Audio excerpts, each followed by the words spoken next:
আসসালামু আলাইকুম প্রিয় মালয়েশিয়ান প্রবাসী ভাই বোনেরা সবাই কেমন আছেন। আরটিকে 3.0 যে ভিসা চালু করবে অনেক বাংলাদেশি ভাইয়েরা বা দালালই বলতে পারে এগুলারে, তারা বলতেছে যে আরটিকে 3.0 চালু করবে, অথচ গত 11ই জানুয়ারি 2025 সালে মালয়েশিয়ার যে অফিসিয়াল আছে তাদের যে জাবাতান ইমিগ্রেশন মালয়েশিয়া ওই পেজে কিন্তু তারা বলে দিছে যে এরকম কোনো প্রকার আরটিকে 3.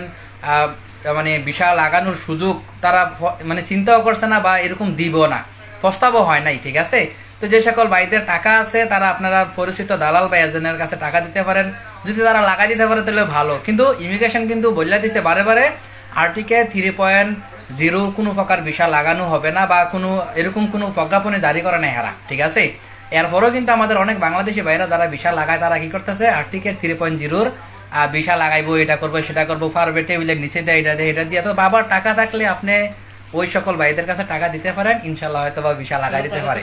তবে জাবাতান ইমিগ্রেশন মালয়েশিয়ার যেটা আপডেট তারা বলে দিছে আরটিকে 3.0 কোনো ভিসা লাগানো হবে না। ধন্যবাদ সবাইকে, ভিডিও আবার শেয়ার করে দেবেন। আসসালামু আলাইকুম।